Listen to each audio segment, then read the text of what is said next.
Good afternoon, everybody.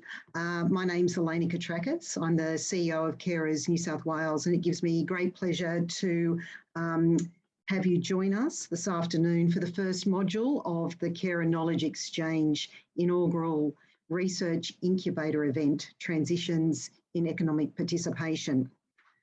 Well, incubators, why incubators? Incubators are distinct academic ecosystems populated by the curious and inquisitive. So welcome. Incubators, hopefully, and the aim of today is to create collaboration, a progressive learning environment, and to support innovation. And we've got some great speakers across today and the other 2 days of this week. So this is a week-long event with 3 different sessions.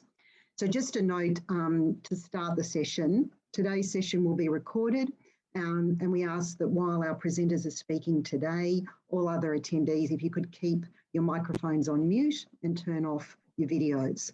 There'll be opportunities later in the session to unmute and to see everyone, but while the presentations are occurring today, it'd be great if we could limit questions just to the comments to the chat.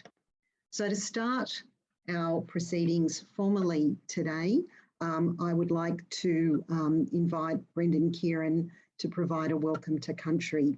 Brendan's a Marrawarra and Barkindji man, representing the Metropolitan Aboriginal Land Council on Gadigal land. Brendan's joining us today from the University of Technology in Sydney. So I'll hand over to Brendan. Thanks for that. Thanks for that, Eleanor. Good afternoon, everyone. My name's Brendan. I'm a cultural representative of Metropolitan Aboriginal Land Council in Sydney. And our role as Aboriginal Land Council under the Land Rights Act, we are the cultural authority, guardians and custodians of land within the boundaries of the Eora Nation. The land that I'm zooming in from today is Gadigal. Gadigal's one of 29 clans which make up the Eora Nation. And the boundaries for the Eora Nation start from the ocean, and they're surrounded by 3 of Australia's most beautiful rivers. We have the Hawkesbury River, the Nepean River, and the Georges River. And in between those 3 mighty and beautiful rivers, we've got 29 clans which make up the Eora Nation. And the name of the clan that I'm zooming in from is Gadigal. So on behalf of myself, on behalf of Metropolitan Aboriginal Land Council, on behalf of those Gadigal ancestors that are past, I'd like to welcome everyone here this afternoon. My connection to country, I was born not far from here, Crown Street Women's Hospital in Surrey Hills. And I was born in 1971, and that's the last time that I ever felt my mother's touch in that hospital. I've never saw her again.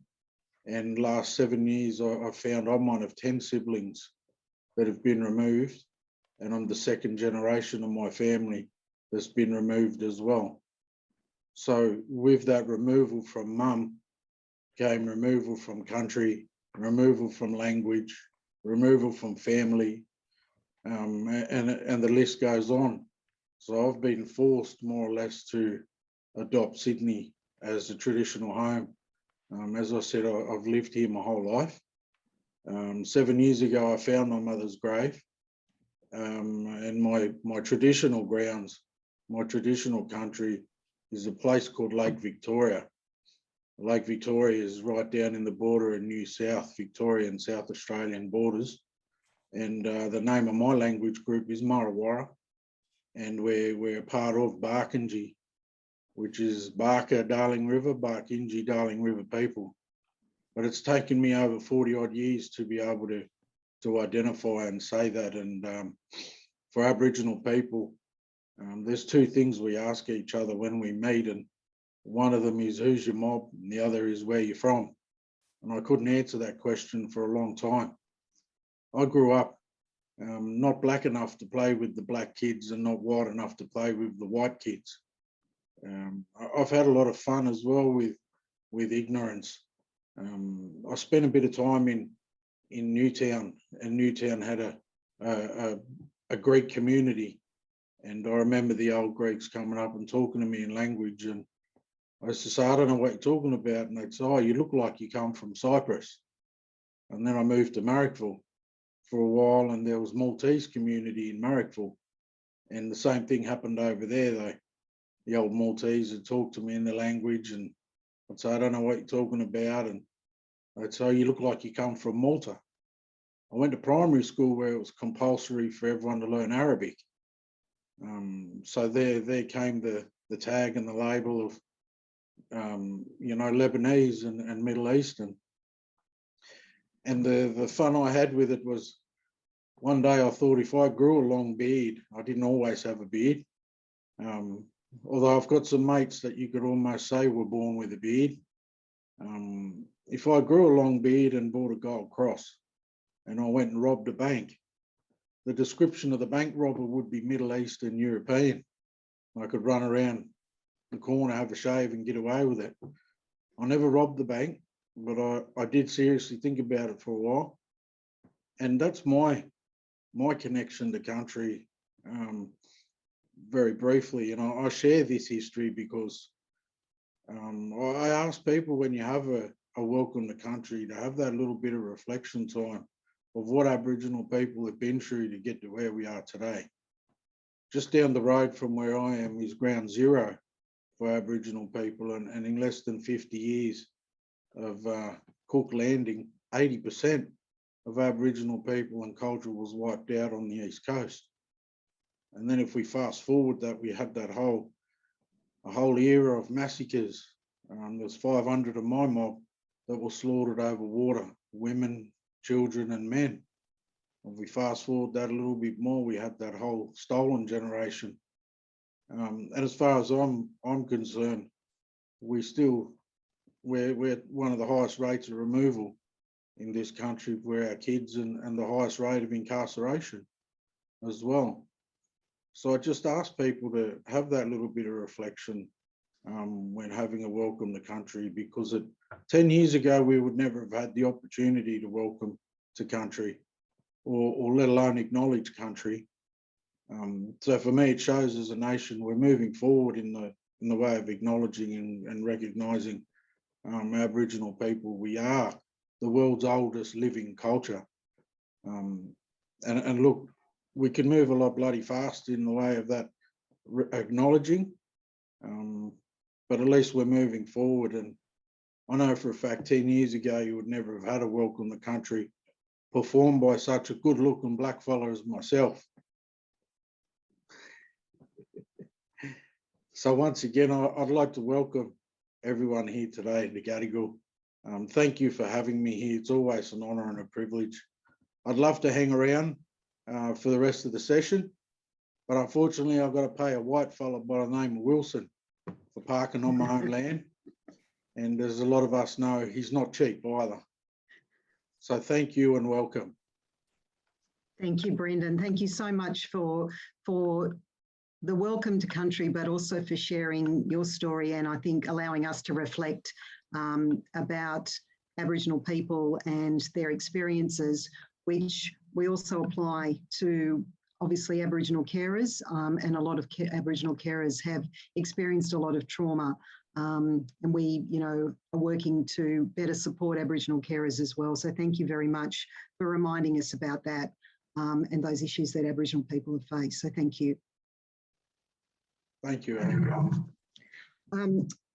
So look, I'm just going to give a very quick overview of the session and just the Carer Knowledge Exchange. So for those of you that are not familiar with the Carer Knowledge Exchange, it's a partnership project that's delivered by Carers New South Wales and the Institute for Public Policy and Governance at the University of Technology, IPPG, and it's proudly funded by the New South Wales Government. And it aims to bring together, importantly, carers, researchers, policymakers and practitioners to share their knowledge and to learn from each other. So since its launch in October 2021, the Carer Knowledge Exchange has been exploring a range of perspectives on common transitions experienced by carers, with a particular focus on how these transitions affect carers' employment and their financial security. So over the next 3 days, we'll be hearing from 15 different speakers from a range of different backgrounds. They will share their expertise and insights as carers, researchers, policymakers and practitioners, with the aim of identifying gaps in knowledge and support in order to inform future research directions and policy development. So part of that, collaboration and innovation. This event has also been designed to allow as many attendees as possible to contribute their own knowledge and perspectives. And this afternoon, we'll have 2 sets of short presentations, followed by some group discussions in the breakout rooms to further explore the themes being discussed. There'll also be more opportunity in an informal sense at the cafes, at the virtual cafes later in the day to continue the discussion. So our first set of presentations focus on insights from carer and researcher perspectives on the impacts of caring on employment and income. So I'm going to introduce now our first speaker. And our first speaker is Sebastian Caruso. Sebastian is a full-time carer for his husband, Jeff, after Jeff was diagnosed with younger onset dementia. And Jeff also has a senior position with the Reserve Bank. Sebastian has a senior position with the Reserve Bank. Sebastian also cares for his father-in-law, who lives with a different form of dementia. Sebastian is the co-founder and coordinator for Creative Dementia Workshops, which supports people living with dementia and their carers in the Blue Mountains, Hawkesbury and Central West of New South Wales. So I'll hand over to Sebastian. Thank you. Thanks, Eleanor, and thank you everybody for giving me the opportunity to speak today. So if someone would like to share the slides, thank you. And just to the first slide. I thought it was important today to provide some background in terms of how I came about to be a carer. So I'm just going to provide an overview of what happened in terms of with Jeff, the background in terms of the diagnosis, the journey that we've been through to date, and then the caring and support aspects of our relationship, and then any questions at the end. Just to the next slide.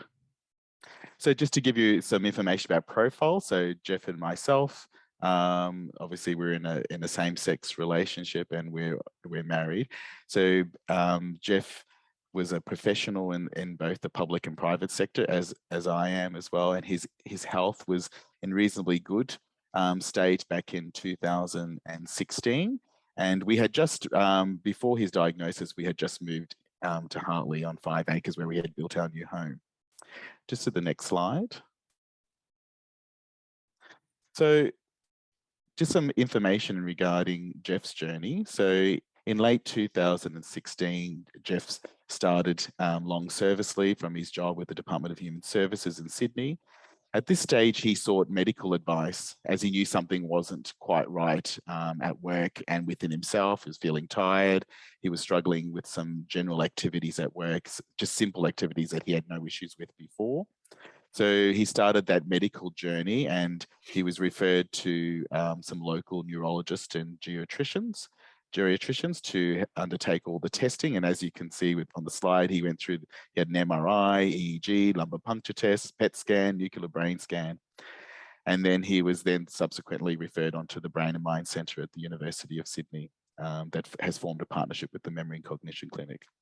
So in July 2017, Jeff was diagnosed with younger onset dementia and posterior cortical atrophy, which is quite a rare form of dementia, which affects the back of the brain and then affects spatial vision, motor skills, and speech before short-term memory. So it's quite different to the general dementia that most people are familiar with. And that's where his journey has been quite different to a lot of other people. Just to the next slide. So the caring journey for me started on the day that we received the diagnosis. And at that point, we're at the Brain and Mind Centre. You know, all those emotions you're going through, there's the grief, there's the shock, anger, bewilderment.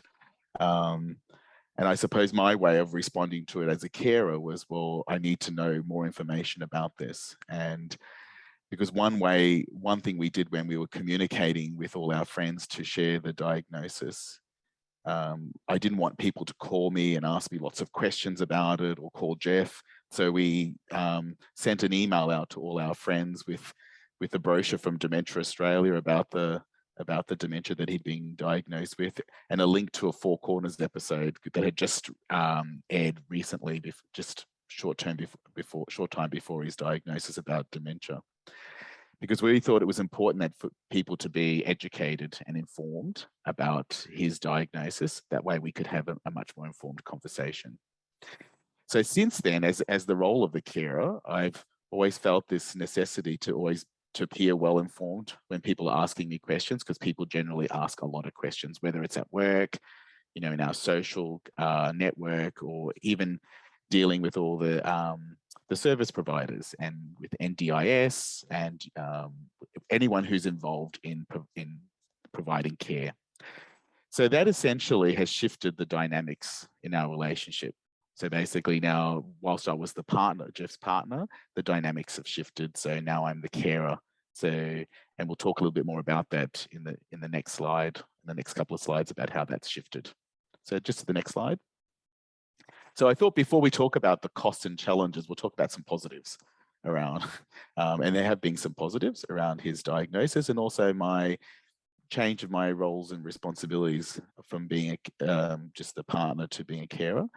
So I was leading a very busy life at work. You know, I was working really long hours. So now, as a carer, this has encouraged me to actually slow down and basically slow our life down a little bit, reprioritize a lot of things in our life in terms of what's really important for us, in terms of spending time together, traveling and doing lots of different things, and learning about myself. I think one key thing about a carer is that how much you forget about who you are, and you're not actually, you're always worried about or focusing on the person you're caring for, but you really need to learn a lot about yourself and how you respond to certain situations. And that comes out a lot. And I suppose, and I don't have any issues in talking about this. I had, you know, lots of counseling, which has really helped me work through that. So it's been a really important thing. And that has also helped me in terms of how I actually work with people, how I deal with people at work, my family and friends. So it's been an interesting journey. And as I mentioned before, the relationship dynamic. So you're moving from being, you know, an equal partner in a relationship at all levels, you know, from an emotional perspective, a physical, intimate perspective, to that relationship changes to being the carer. And it's incredible how much I know Jeff's every move, what he does, how he thinks about things. Sometimes I know he's going to do something before he even does it, because I know his pattern. So, you know, we've been together for 16 years. So I know exactly how he thinks and how, you know, how he operates essentially. So go to the next slide and we'll talk about some of the costs and challenges so from a career perspective, so it has actually had an impact on my career. So during this time, I've been working for the Reserve Bank for about 15 years. So, and whilst I was very ambitious and very motivated by my job, this reprioritized how I approached work and what was really important. And I no longer did all the really long hours of, you know, staying at work until 10 o'clock at night, and because there were other responsibilities. And basically, my career had to take a back foot in terms of where I was going. So really had to scale things back in terms of my ambition around the work environment, what I could actually commit to, and being mindful of that. But I must say that the bank has been very accommodating for me in terms of they've been very supportive in terms of my situation. You know, I took 6 months long service leave 3 years ago. They were very supportive of that, and since then they've been very accommodating in allowing me to work flexibly from home. And I suppose the pandemic has even helped that even further, really, by being able to continue working from home. From a health and well-being perspective, the cost there, you know, there's very little opportunity sometimes to recharge and have that quiet time for myself. and that physical and mental rest and that mental stimulation, that's where I really struggle with that, because I'm always on, you know, whether it's making sure that Jeff's okay, making sure the support workers are actually doing what they're doing, because I feel sometimes I'm actually managing them. So I'm managing a whole suite of people who are actually providing support for him, even though the purpose of them providing support is to reduce the carer fatigue for me. But sometimes I think it increases it because I have a level of expectation, what I expect from them, and sometimes those expectations aren't met. So then that creates a bit of stress for me. From a relationship perspective, those costs in terms of, you know, the dynamic changes, you know, our roles and responsibilities have changed, and particularly when you're in a same-sex couple, those roles and responsibilities are very different to a heterosexual couple, particularly when it comes to dementia. Because when, for instance, if it was my wife who had dementia, you know, people would go, oh, you know, that, and there's all these particular activities that are stereotypical or stereotyped with the gender. And I think that gets lost because people think that I seem to be able to do everything. So people don't tend to offer help as much because they think I've got it all under control. So that's a real key thing for me, that I have to manage, that I don't overdo it with doing everything, because I know I'm capable of it, but also people think I'm more than capable of doing it, but it actually takes its toll.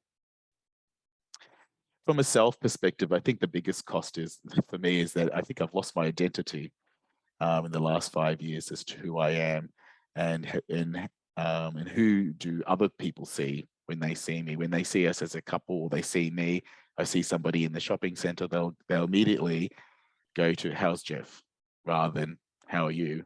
And so the conversation then becomes about him and not me. And I find that it becomes very difficult that way. Then I think that sometimes I just take a backseat in terms of who I am.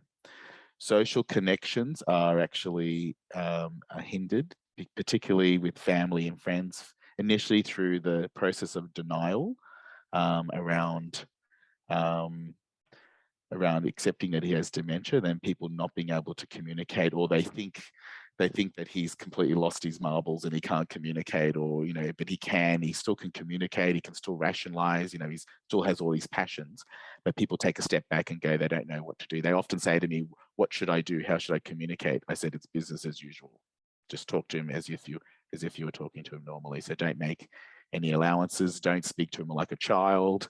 You know, you don't have to raise your voice and speak loudly, because he does, which people do, which is very frustrating. Financially, I suppose I've been lucky that I still have a full-time job. However, we've been very lucky to have support through NDIS, but again, the NDIS process is a beast in itself, being able to navigate and make sure, you know, but managing all those people who are involved in that process in providing support. So whilst I manage a team of people at work, I manage a team of people at home. So that comes with the cost, because I'm always making sure that they've got their reports done on time. Planning for NDIS, you know, I want to make sure that there's no room for ambiguity, and there's no room for any pitfalls in terms of that application process, because we've had issues in the past. Obviously, medication, there's ongoing medication costs, and but that's generally an overview of how it's impacted me as a carer. I think the biggest cost for me is probably losing my own self and losing identity, because I know that as things progress, and when the time comes when perhaps Jeff has to go into residential care or even loses his life, I have to then redefine who I am, because I would have spent so many years focusing on supporting him and caring for him. Any questions? And that's it.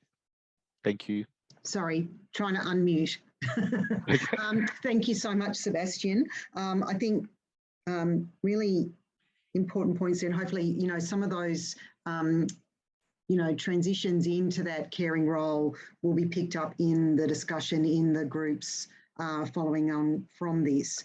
But thank you very much for sharing your story. It's really important to understand all of those different dynamics and how those things change with that impact and change to relationships, really importantly. So thank you very, very much. I'm going to move on now because we've got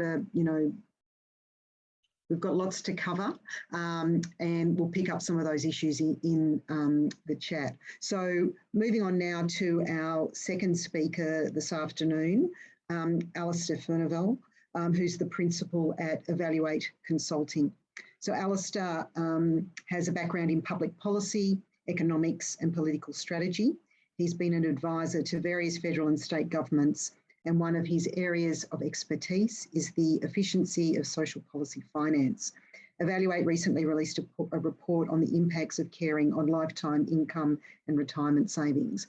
And this is a report that was commissioned by Carers Australia and the network of care organisations. So Carers New South Wales contributed to this report, and it's got some really important and astounding findings within it. So I will hand over to Alistair to present that to you.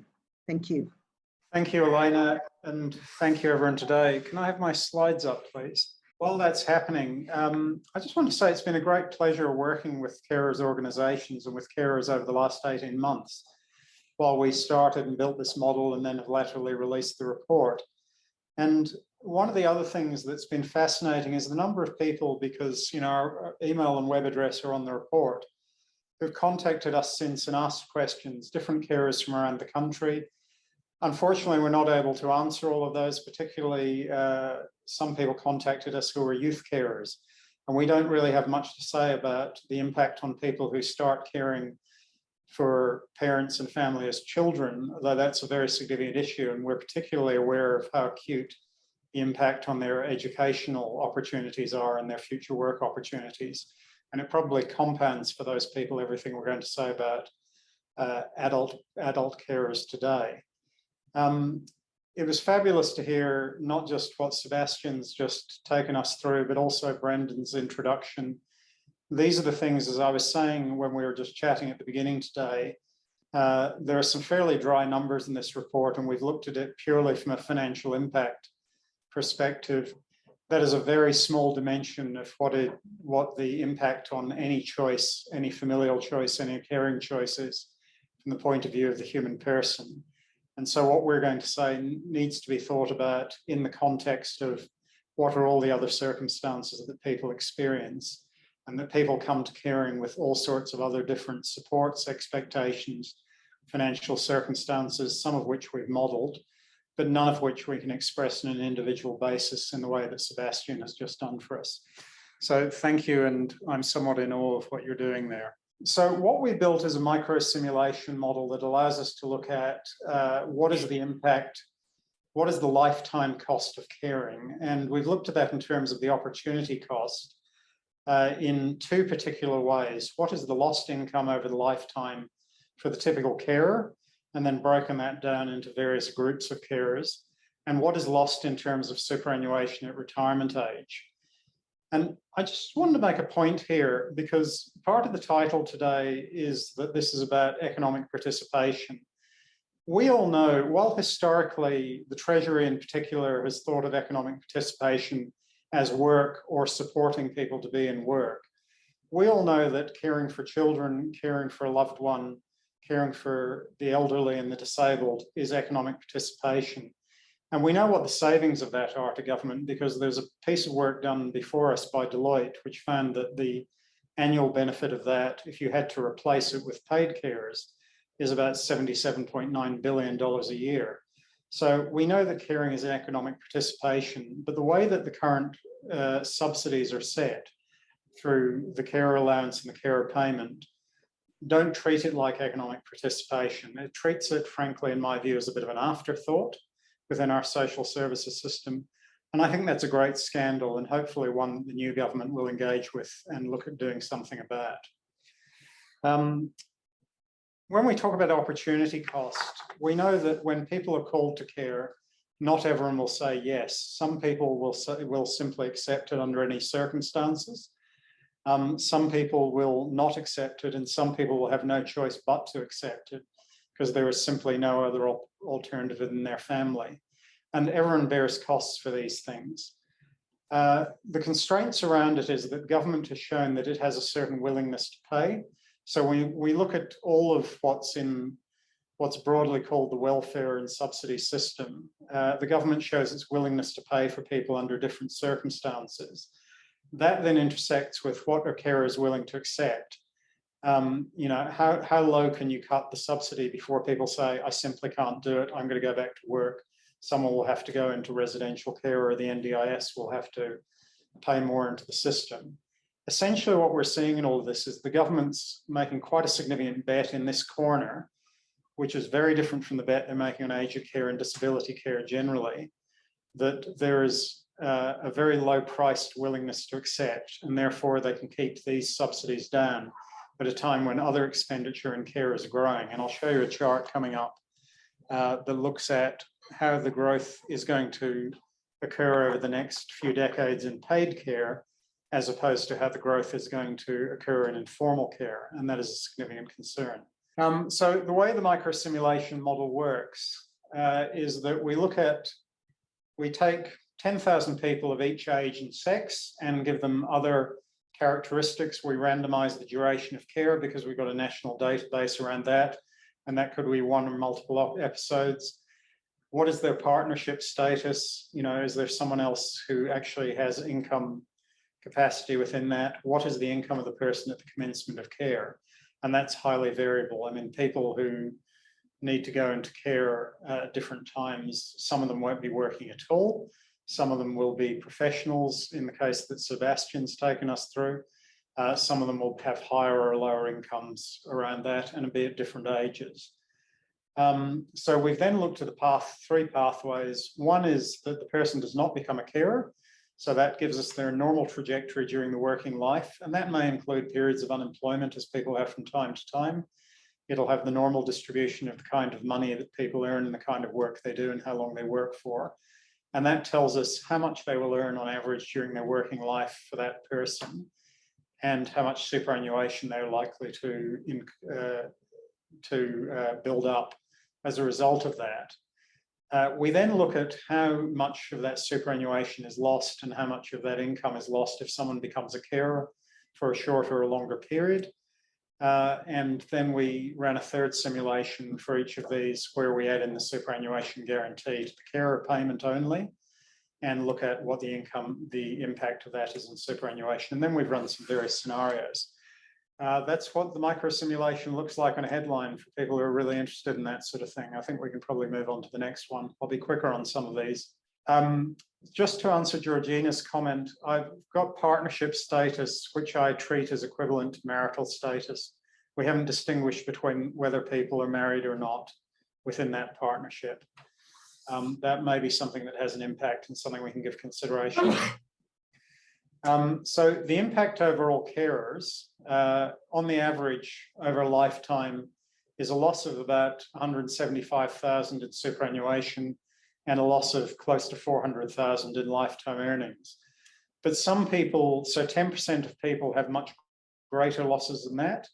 And if we look at the median, it's around 90,000 and 233,000 respectively. But there's a lot of people who have long periods of care, and that's why the average is much higher than the median in this case. So those are the lifetime losses broken over different percentiles in both superannuation and earnings. And the next slide, please. So the next slide should simply be how that distribution looks, and you can look at the difference between the 50th percentile, which is the central line, and the median for what's happening there. So there is a bias towards the average against the median. There's a bias towards more significant losses within that. Next slide should be the same thing for income foregone. And I'm perfectly happy for Carers in New South Wales to circulate these slides as well as the report. All of these are in the report anyway, which they can circulate and you can see on our website. And we can look at different settings around these and produce different outcomes. And it's intended to be a dynamic model in order to do that. So coming back to this point about whether we treat this as economic participation and how we set the carers allowance and the carers supplement, the report has quite an extensive history within it, most of which I should say was done by my colleague, Dr. David Cullen. So when we had the allowance first introduced, and that was what preceded it was called the domiciliary nursing home benefit. It was set, anchored deliberately to a number of other payments that were in the system. So the first was that it looked like 25% of the income from a couple whose only income was from the age pension. And we believe that that was actually the amount it's deliberately set at. For those who are in hostel, which was what we used to call low care or aged care, it was about 93% of that subsidy. So it was roughly equivalent to that. You can see the comparison to the basic nursing home benefit, and you can see to the extensive nursing home benefit, which was higher. So that's between what we call low and high care now. But it's dwindled over time through a kind of bracket creep. So it's now only 10% of the basic age pension for a couple. It's only 6% of the basic care subsidy as opposed to 93%. And it's only 1.5% of the average amount payable for a person living in disability shared accommodation. I should say in that last one that part of the reason for that huge differential is because the excellent work the NDIS has done, and the National Disability Insurance Agency, making sure that people who need to live in disability shared accommodation are well looked after, means they are.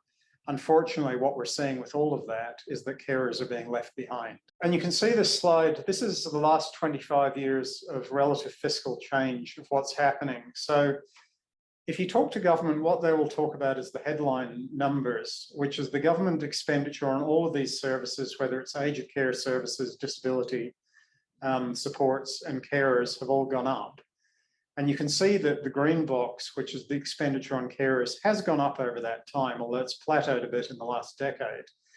But what has happened is that the share of expenditure on carers relative to the total amount that government is willing to pay, and remember, one of the government constraints is that willingness to pay idea, that has gone down as a share of what the government's investing into that.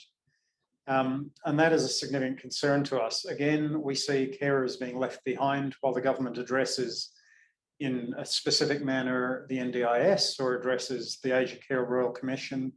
There isn't enough concern being given to informal carers as part of the system. And it's scandalous, A, because you're being left behind, and it's unreasonable. If the government is willing to pay this for others, it should be willing to pay it for you. But it's also scandalous because there is an opportunity for the government to do something about it. We've seen their capacity to make significant expenditure in these spaces. So this one shows how that's going to look over the next 40 years, that these are our proprietary projections. So the share of GDP that's going to be spent on aged care services and disability supports, so this is for paid care, is going to go up and up. So it's going to go from about 2.3% there in 2021 to, just looking at this, 3.5% by 2061, whereas you're sitting on a complete flat line for informal care. And part of the thing that keeps the blue line from really blowing out is the willingness for people to look after their family members and their loved ones. And so that is providing a huge saving. That is a significant part of the economic participation of carers. And it's not reasonable that part of that saving is not being hypothecated to show growth in the orange line below. So these were scenarios that were modelled. Really what Carers Australia have come out and asked for is a much broader review of what's happening. And we think that has a lot of merit, but these were illustrative of the kind of thing that we can do with the model that we've built. So to give the superannuation guarantee contribution on the carer payment, you've got a first year cost of about $700 million. The average lifetime cost per carer is only about $18,000. And the average increase of $52,500 actually gets paid back because you can defray pension costs by up to $84,000 because of that. That won't happen in all cases, but there are swings and roundabouts on this if you're willing to accept that future savings can be brought forward into much earlier budgets. And again, you can see the distribution of that across the different percentiles. This simply says that the impact of the superannuation guarantee increases with the duration of care because you're losing more superannuation and you're getting more superannuation on the age of care, the carers' payments that are there. So that's something we would expect, and that's to be expected. There's a lot of variance in that graph for those who are interested in the statistics. So this doesn't explain the whole story. We then looked at what we call a two-speed increase in carer income. So we regarded, and this is a fairly blunt instrument, I appreciate, we regarded those who only receive the carer allowance as providing lower intensity care, and that if you increase that allowance by 150% for those who receive that but not the carer payment, that gets you to the 25% parity of the basic couple's age of care payment. And we think that there's a lot of merit in referring to these historical anchors, at least as a starting point. The other option is to increase the carer allowance for 475% for those who also receive the carer payment. That sounds like a lot, but that still only gets you back to 33% of the basic subsidy for residential aged care, which we don't think is an unreasonable ask. And you can see what the average benefits in terms of lifetime earnings of 31,000 and 99,000 respectively. Those still don't defray the whole of the 175,000 average lost, but it's a significant start. The next slide, please, should talk to us about what the costs are for that in government. I talked at the beginning of this about the bet that the government's making is that a lot of people who care are just going to care under any circumstances because they feel duty or they get joy from it, or there simply is no choice but to care for a family member. And thus there isn't a lot of pressure, so that maybe those are people who otherwise wouldn't go into paid care and be much more expensive to the government.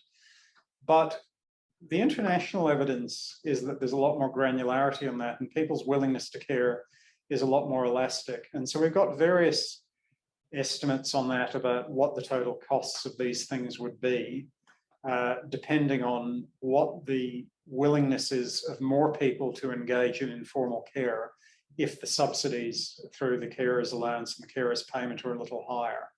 So it's anywhere between 1.7 and $5.3 billion. If we take data out of the US, the lower bound average is about $2.4 billion in the first year. That doesn't seem tremendously unreasonable if you look at comparative costs in NDIS and the aged care system and the increases we're going to expect to see in those. And then we've got these various drivers of costs and savings. So finally, this is a dynamic model. We didn't just build it to say something before the federal election or to say something this year. It's set up in a way that we can test different rules, different changes to the payments, different changes to who is able to receive the payments. For example, different changes in the way that some of the means testing and the assets testing work around these payments. We can pick out a particular cohort by age, sex, and other characteristics that we've listed. We can introduce more characteristics in future iterations of the models. And we can test alternative policy proposals. A key thing that we'd like in order to improve the whole model is to get a better idea of carer responsiveness, which also includes the people who choose not to care, which may be quite difficult to get data on. But we want to know where the tipping points are, because as we say in the previous slide, everyone who takes away or substitutes for paid care by providing informal care is a saving, even if we have these significant increases in the payments. We want to know how many of those savings occur when we're asking for more money to be spent. And that's a wage elasticity question or a willingness to accept question, which is the same sort of calculation. So apologies if that was all rather dry after the much more human presentations that we've had prior. But it's been a real pleasure to work on this, and we're looking forward to developing the model with Carers Australia and the others around the country in the future. And I'll stay around until 4 o'clock, so hopefully there'll be some opportunity for questions before that. Great, thank you so much, Alistair. Really, I think interesting figures around, really showing that carers are being left behind in a lot of those areas that you discussed, but also I think, a couple of things there. Opportunity potentially to look at young carers in more detail would be something that certainly Carers New South Wales would be interested in looking at potentially. But also like I suppose how you describe the willingness to care is a lot more elastic for some carers, and that's conjuring up a whole lot of different things for me at the moment. So thank you so much. And Alistair moved quite a lot of things to be able to be here today for us with his very tight schedule of travel and things. So thank you very much. So we're going to move now to a series of breakout rooms. You'll be allocated a breakout room where you can contribute to further discussion on what you've heard this afternoon so far. So the instructions should be going up now on your screen. And after the groups have concluded, we'll rejoin the main meeting and just hear some very brief feedback from each of the groups. So I'll leave you to now join the breakout groups, then we'll come back in together for just some brief group discussion. Hi, everybody. I think we're all coming back from the chat groups now. And I know, look, there were so many things probably raised this morning that there probably hasn't been enough time to cover off on everything, but we can certainly follow up, and there'll be opportunities for more discussion later this afternoon in the virtual cafe as well. But just to go now to some of the feedback from the different sessions, there was 5 groups. So if we just go to group 1 and just some quick feedback from group 1. I think facilitators will be reporting back. I'm group 1. Okay, Sarah, I'll hand over to you for group 1. No problem. So I had group 1 and we had one of our speakers, Alistair, with us. So we had quite a few sort of follow-up questions about his presentation, which was great, getting into the nitty-gritty of that data. And really, I think we talked about how we can get better, more integrated data to better understand the caring experience, shift the paradigm for caring as a form of work, and really hope that that actually enables us to influence policy. So it was hard to summarise all we discussed, but I think that was kind of the opportunity that we saw. Excellent, great. So group 2. So one of the things in terms of opportunities that arose was that there was a sense that there was some carer-specific support for re-entering into the workforce. It was discussed, we weren't sure whether it was just state level, but certainly the example came from Queensland. So that's something, I guess, to explore. Also, the move between the effect that caring has on the carer, where they at some point become the person that also needs to be cared for. So there's sort of interchanging of roles in order to support the longer term care. And in terms of the barriers to economic participation, there was sort of a bit of talk about the burden of caring, particularly for people that were younger, and also whether there's an equity issue. We have paid parental leave and we don't have paid carer leave, and we understand that that could be because it goes on for a longer period, but certainly some sort of contribution towards superannuation, where you're giving up the opportunity cost of caring now, so it doesn't have as much of an impact in the future. Yeah, great, Maura, thank you for that. Lots of issues there that are really pertinent to all of that that was presented today. Michael is feeding back on group 3. Look, it was agreed it was a very stimulating and important session. We also didn't discuss Alistair's report in technical detail, but noted that it's available on the APO website. We had 3 sets of comments. One was about the situation for women, which is Samia pointed out, she experiences herself, and it's very significant longer-term cost of caring for her husband and children, she noted in some detail. And she talked about what possible solutions might be made. And she talked about a higher rate of super payment being made for women. We didn't really get a chance to explore that particular proposal in great detail, but that was an interesting way of thinking our way through that. Another, Jane, discussed her own experience as a carer, and she argued that the financial implications that she experienced were exacerbated by current mortgage payments that they had as a family. So she was both a carer and needed to work. And so this brought in additional costs of employment and equipment and services, and felt that their whole life had been affected quite significantly by the costs that they were encountering, and it was very important. It had never really been acknowledged, and she found today's session very useful. Another person also contributed the concept of a sort of a double risk of underpayment, because not only is the carer herself, or in some cases himself, not earning proper income, but neither is the person receiving the care. So very often an income, while we talk about the sort of gender divide for women not receiving the same super payments as men have, if you happen to be married, you're getting the married rate of your partner's income as well as your own income.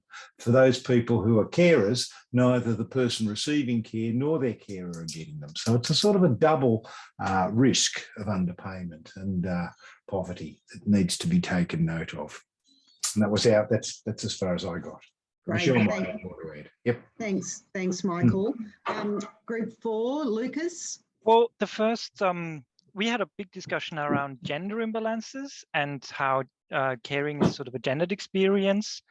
In that regard, the question came up to Alistair about gender differences in the model and how it looks for women who tend to have sort of longer time out of the workforce and multiple caring roles.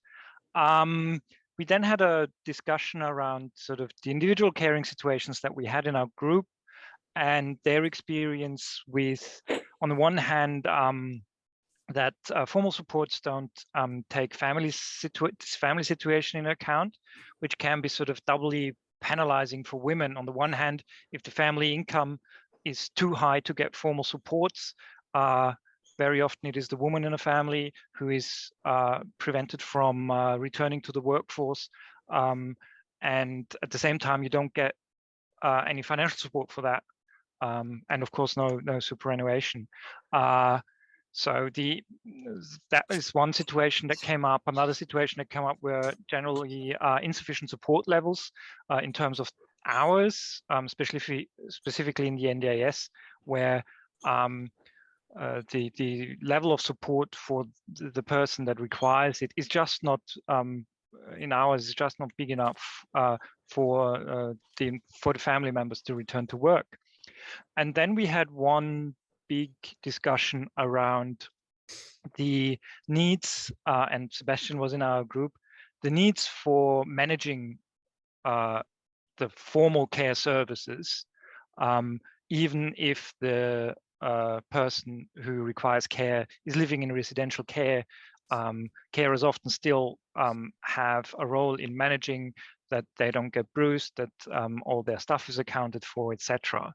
And one point that struck specifically for me was that so professional supports that are meant for carers to catch a break can actually cause more stress and more need for managing staff, and thereby create more work for the carer.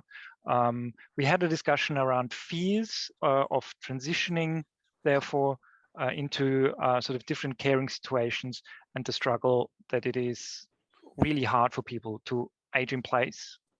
I think that's it for us. Great, thank you. Thanks, Lucas. And the final group, Karen and Katie, feeding back. Hi. Yes, Karen wrote notes, so I may, if I forget anything, feel free to jump in, Karen, to support what I'm saying. But we had a conversation that centered a lot around young carers and young people in a caring role, and the specific challenges, particularly regarding education and then economic participation that comes from large disruptions in education that young people experience when they are in a caring role. And I know I spoke a lot about both my experience professionally. I do community engagement for the Carer Gateway on behalf of Benevolent and your side, but I'm also a carer myself and was a young carer. So we spoke a lot about the, you know, all of our own personal experiences with youth in caring roles, as well as, you know, what we've seen in our professional capacities. So we spoke about how young people in particular find it difficult to self-identify as carers or have the tools and language to advocate for themselves. And so then how do you find young people who need extra support? I spoke a bit about the Carer Gateway and how it can support young people by purchasing things like laptops, paying for driving lessons, tutoring, things like that, that can support a young person to finish their education. Kathy discussed her work with TAFE and the DCJ and Carers New South Wales, and specifically working with young women, again, that gendered element, but specifically young women who are between the ages of 16 and 18. So really supporting young women to who are in a caring role to finish their education and then be able to participate in the workforce. And Karen, having had a PhD writing about care work and young people in particular, also contributed. And we all did have a focus on young people in particular, because there is that gap in trying to reach and identify, advocate for, and encourage young people to seek extra support. It's an additional challenge. Yep, absolutely. Thank you for all of that. Great feedback, and obviously just the start of the conversation about the things that were raised in those two papers, and hopefully will be picked up in the virtual cafe discussions later this afternoon. We're going to have just a very short break, and I think the feedback Katie's just provided from the final group will be a good segue into our next session, which will be focusing on transitions and young carers. So probably just a break for a couple of minutes, and then we will come back to the main group again.